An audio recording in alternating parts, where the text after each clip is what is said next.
Oi, gente, tudo bem por aí? Estou gravando do outro lado, quer dizer, quase do outro lado, de frente para a janela, para aproveitar essa claridade do dia. Estou gravando de tarde, agora são 5 e pouco da tarde, deixa eu ver, 10 para 5 agora. Eu estou gravando esse horário porque o Roberto, não, ali é o home office dele, ele não está trabalhando hoje, ele foi pro médico. E eu vou buscar as crianças daqui a pouco, porque hoje à tarde eles fazem curso de empreendedorismo.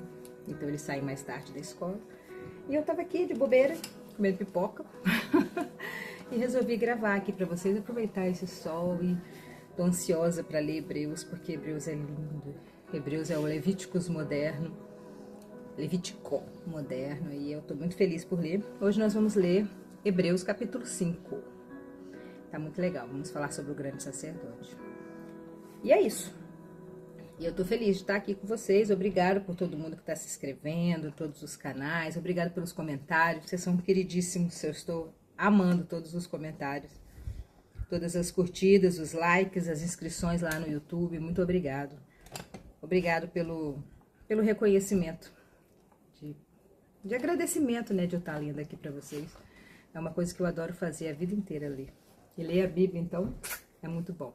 Esses símbolozinhos que algumas pessoas me perguntam era de uma outra igreja que nós íamos, chamada Batista Montserrat. E toda vez que a gente deixava as crianças no Kids, esse aqui era roxo, esse aqui era verde, eles davam esses adesivos pra gente buscar as crianças no final do culto. E essa Bíblia era do Roberto, eu dei pra ele, era lotada. E eu fui tirando, até estraguei a Bíblia em vários pedaços. Daí eu deixei essas aqui pra gente lembrar que um dia eles foram crianças. Deixei só de recordação. É isso, pra quem pergunta. Vamos ler Hebreus capítulo 5. Hebreus é o Levítico moderno. Cada grande sacerdote é escolhido entre os homens e nomeado para servir a Deus em favor do povo, apresentando a Deus ofertas e sacrifícios pelos pecados. Desculpe, estou com dificuldades na conexão. Tente outra vez em algum... A Siri fica falando ali, gente. Espero que vocês não tenham ouvido, porque eu nem sei o que ela tá falando. Não pode nem falar o nome dela, que ela já fala. Mas assim, vamos ler de novo. Cada grande sacerdote é escolhido entre os homens e nomeado para servir a Deus em favor do povo, apresentando a Deus ofertas e sacrifício pelos pecados, como nós vimos em Levíticos inteiro, né? Toda aquela luta, aquela confusão ali, graças a Deus, Jesus nos livrou de tudo aquilo, oh, aleluia, glória a Deus. É muita alegria, gente, a gente tem que ficar feliz, porque o dia inteiro matando bicho, oferecendo por cada pecado que a gente come, a gente tá lascado. Ele foi assim, como ele próprio tem as suas fraquezas, o sacerdote lá, a família de Arão, são os irmãos, o irmão de Moisés, né? Pode ter paciência com os ignorantes e com os que cometem erros. E porque ele mesmo é fraco, precisa oferecer sacrifícios não somente pelos pecados do povo, mas também pelos seus próprios pecados. Nós também lemos isso em Levíticos, né? O próprio sacerdote era obrigado a fazer o seu sacrifício, levar touro e aqueles negócios todos lá. Tudo aquela coisa mórbida lá. Que estamos livres graças a Jesus. Ninguém escolhe para si mesmo a honra de ser grande sacerdote. É somente pela vontade de Deus que um homem é chamado para ser grande sacerdote. Como aconteceu com Arão, Deus o chamou. Assim também, Cristo não tomou para si mesmo a honra de ser grande sacerdote. Foi Deus que lhe deu esta honra, pois ele disse: "Você é o meu filho, e hoje eu me tornei o seu pai." Em outro lugar, nas Escrituras Sagradas, ele também disse: "Você será sacerdote para sempre na ordem do sacerdócio de Melquisedeque." Melquisedeque foi foi a pessoa que mais viveu no mundo, para quem não sabe. Ele viveu quase 1000 anos. Ele apareceu do nada, sem família, sem nada, e também sumiu do nada. Por isso ele é considerado um profeta que veio fazer o papel de Jesus naquela época. Como Moisés e como tantos outros que vieram, né, contando a história incompleta sobre Jesus, né? Querendo ou não, a vida deles contava alguma parte da história de Jesus. Até chegar Jesus, o nosso Cordeiro perfeito, o nosso grande sumo sacerdote que leva os nossos pecados e perdoa os nossos pecados diante de Deus, né? Então, Melquisedeque é uma pessoa muito estranha, mas a gente que lê, que conhece a palavra, entende que ele, acho que eu já li sobre ele lá em Levíticos, em Êxodo, sei lá, que ele veio fazendo uma simbologia de Jesus já, ele já vinha mostrando. Toda a Bíblia aponta para Jesus no Velho Testamento, tudo aponta. Se for estudar a fundo, compreender cada versículo daquele, tudo que acontece, cada detalhe, cada fio vermelho da tenda simboliza alguma coisa refletindo Jesus, né? E aqui em Hebreus a gente já está lendo as coisas concluindo. Em outro lugar das Escrituras diz que que Jesus é na ordem do sacerdote de Melquisedeque. Durante a sua vida na terra, Cristo, em voz alta e com lágrimas, fez orações e súplicas a Deus, o que podia salvar da morte. Então Jesus sentiu a agonia da morte e orou, chorou, clamou, saiu sangue da lágrima dele, saiu sangue, pedindo a Deus para livrar ele da morte, né? Mas no final ele falou, mas todavia não seja feita a minha vontade, mas a tua. Glória a Deus por isso, que ele não desistiu de nós. E as suas orações foram atendidas, porque ele era dedicado a Deus. Embora ele fosse o Filho de Deus, ele aprendeu, por meio dos seus sofrimentos, a ser obediente. Olha, esse versículo está grifado aqui na minha Bíblia. Olha, Jesus aprendeu como um ser humano, como nós aprendemos, através do sofrimento. Olha que versículo. Jesus aprendeu através do sofrimento. E às vezes a gente está sofrendo, está com um problema grave, está com luto, está com uma obesidade mórbida, está com um divórcio, está com uma dívida gigantesca, ou sei lá, qual for o problema, a morte de um filho, uma coisa trágica. E nós não queremos passar por aquilo, nós não queremos aprender. Nós brigamos com aquilo. Temos que brigar, mas não brigar do jeito que a gente faz, nós temos que brigar de joelho. Nós temos que brigar, falar direto com o Senhor, eu não aguento mais, eu quero, me livra dessa dor, me ajuda nesse sofrimento, porque Jesus aprendeu através do sofrimento. Pode ler na sua Bíblia aí, versículo 8 do capítulo 5 de Hebreus. Embora ele fosse o Filho de Deus, ele aprendeu por meio do seu sofrimento a ser obediente. Então que nós também sejamos obedientes através do nosso sofrimento. Porque quando a gente sofre, a gente tem capacidade, a gente tem know-how para ensinar outra pessoa que está sofrendo.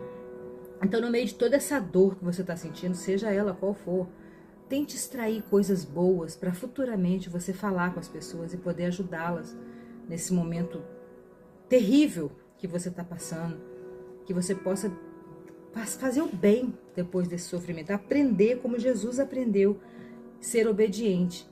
A obediência vem com oração, com comunhão com Deus, com vontade de conhecer Deus, seja como for, seja do jeito que você quiser, mas que você queira encontrar Deus, sabe? Queira conhecer Deus, para assim você poder ser obediente, passar por esse sofrimento.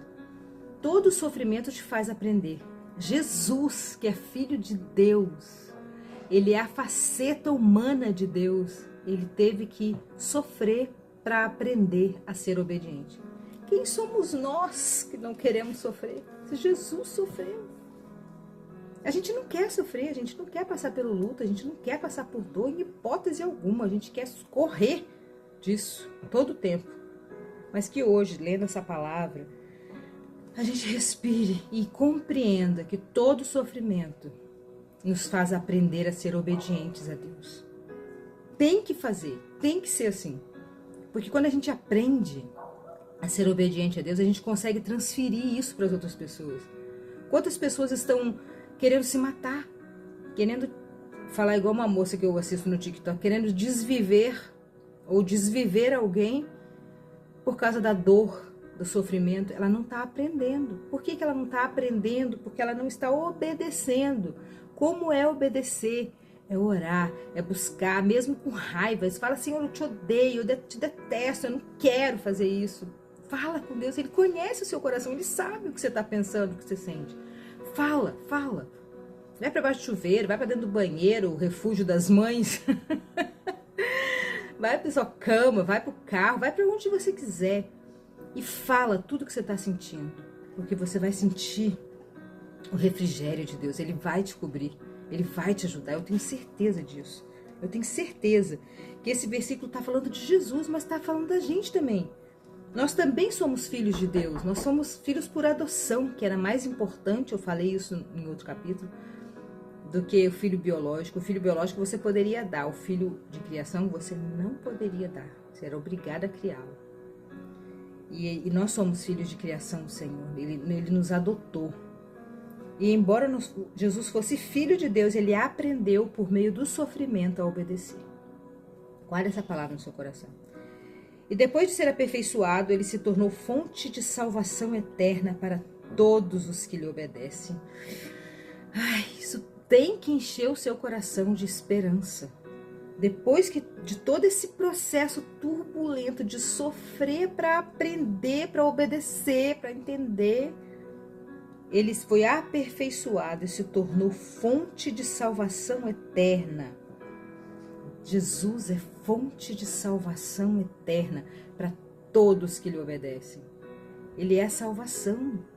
Ele é a salvação tanto da nossa alma quanto do nosso corpo. Ele nos salvou, ele nos livrou daquela confusão toda que os levíticos tinham que fazer ali, toda aquela lei macabra. Ele te salva. Ele te salva na vida agora carnal e ele te salva a alma também. Ele se tornou a fonte de salvação eterna para todos que obedecem. E Deus o nomeou grande sacerdote na ordem do sacerdócio de Melquisedeque, eterno. Deus o nomeou grande sacerdote eterno. Temos muito o que dizer a respeito deste assunto. Mas por que vocês custam entender as coisas? É difícil de explicá-las. Depois de tanto tempo, vocês já deviam ser mestres, mas ainda precisam de alguém que lhes ensine as primeiras lições dos ensinamentos de Deus. Olha que coisa.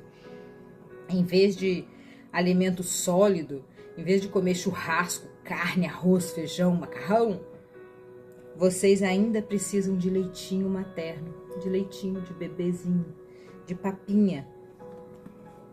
E quem precisa de leite ainda é criança e não tem nenhuma experiência para saber o que está certo e o que está errado. Porém, a comida dos adultos é sólida, pois eles, pela prática, sabem a diferença entre o que é bom e o que é mal. Que coisa, né? Jesus está falando o perigo de abandonar a fé. Qualquer coisinha, Jesus não, né? Supostamente Paulo escreveu, inspirado por Deus, esse livro, né, de Hebreus. Ninguém sabe ao certo quem foi que escreveu, mas dá a entender que foi Paulo, né? E ele fala assim, você é criança, porque qualquer coisinha que acontece com você, você já quer abandonar Jesus. Você já tá com raivinha. Eu não estou falando de igreja, tá? As pessoas usam muito isso aqui para igreja mesmo, pro templo, pro tabernáculo. Não é isso. É Jesus. Qualquer coisa você tá com raiva de Jesus, você já quer largar, né? Esse negócio de Jesus é bobeira, não quero saber, sou ateu. Isso é coisa de criança, isso é coisa de quem bebe leitinho. Isso é coisa de quem, como diz a Bíblia, quem não sabe discernir o que é certo e o que é errado, o que é bom e o que é mal.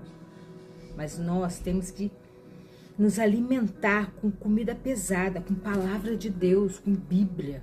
A gente tem que entender, tem que ler, tem que pesquisar, tem que procurar com pessoas que a gente tem confiança. A gente tem que procurar na internet, a gente tem que procurar na Barça, se possível.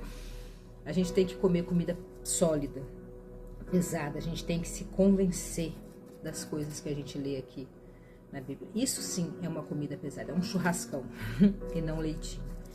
Você guarde no seu coração. E o que mais me chamou a atenção é isso, né? Embora fosse filho de Deus, ele aprendeu por meio dos seus sofrimentos a ser obediente. E depois de ser aperfeiçoado no sofrimento, ele se tornou fonte de salvação eterna para todos que lhe obedecem. Glória a Deus. Eu amo Jesus. Ai, obrigado, Senhor. Obrigado, Jesus. Obrigado por tudo que o Senhor fez e fará por nós. Muito obrigado, Senhor. Guarda esse povo que está ouvindo aí, Jesus. Que essa alegria que invade meu coração, essa força que me dá vontade de comer essa Bíblia toda aqui, venha tocar no coração dessas pessoas também. Se você não gosta de ler, que você goste pelo menos de ouvir alguém lendo para você, não só eu, mas qualquer pessoa, que leia a palavra de Deus e que fale a palavra purinha, assim, ó, que leia o que está escrito aqui mesmo, assim, sem inventar muita coisa. Isso sim é comida forte. não é leite. Um beijão no seu coração e até amanhã. Gostei de ficar aqui. Acho que vou gravar outros aqui desse lado. Tchauzinho.